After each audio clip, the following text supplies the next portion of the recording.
What if the smallest footprints on a remote island belong to something watching you right now?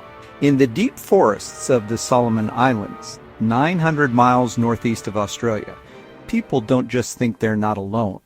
They know it. Tonight we're tracking the Kakamora, 3-foot-tall beings with backward-facing feet, glowing eyes, and a hunger for anything humans leave unguarded. Disney turned them into coconut pirates in Moana. But the real legend? It's darker, older, and it's still being reported today. By the end of this video, you'll understand why Solomon Islanders don't venture into certain caves after dark, and why some villages still leave offerings at the jungle's edge. The Solomon Islands, a volcanic archipelago of nearly 1,000 islands scattered across the Pacific. For at least 800 years, possibly longer, the Kakamora have haunted these stories.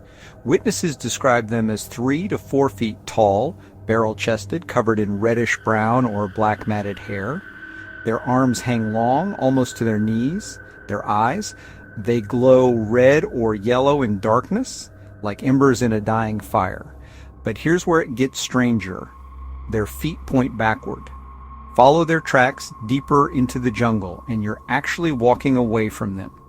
By the time you realize the trick, they've circled behind you. They don't farm. They don't build. They take fruit from gardens, pigs from pens, machetes left at work sites.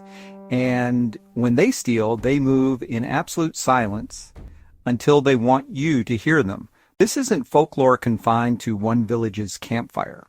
The Kakamora appear across Guadalcanal, Malaita, Makira, islands separated by open ocean, yet the descriptions match with uncanny precision. In the 1890s, British colonial officer Charles Woodford documented reports from multiple islands about small wild men of the interior forests who avoided contact but were occasionally glimpsed near limestone caves. Missionaries recorded similar accounts, noting that local guides absolutely refused to enter certain cave systems. 2012, Guadalcanal. A logging crew reported tools vanishing overnight and hearing childlike giggling from the canopy at 3 a.m. 2018, Malaita Province.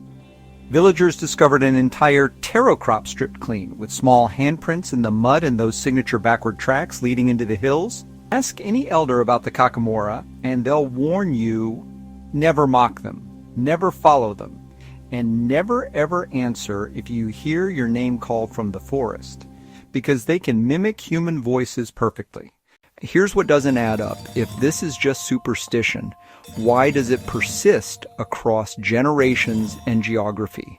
Why do GPS-carrying researchers and modern villagers report the same experiences people described 200 years ago? In 2023, a biodiversity survey team on Makira Island recorded something on their trail camera footage. A small bipedal figure moving through dense undergrowth at dusk. Too small for an adult human, too coordinated for a child lost in the jungle. The team won't release the footage publicly. When asked why, they simply say the local community requested they didn't. Some anthropologists believe the Kakamora could be cultural memory of an earlier population, perhaps smaller statured people who retreated into the highlands when later waves of settlers arrived. They point to similar legends across the Pacific, the Menehune of Hawaii, the Orang Pendek of Sumatra. Others make a more controversial comparison, Homo floresiensis, the hobbit humans discovered in 2003 on the Indonesian island of Flores, just 1,400 miles northwest. These 3-foot-tall humans lived until at least 50,000 years ago. Some researchers whisper a forbidden question: what if pockets survived longer in more remote areas? The Solomon Islands have some of the least explored cave systems in the Pacific. Limestone karst formations riddled with tunnels, many unexplored. Locals say the Kakamora know every passage, every hidden spring. They're never lost.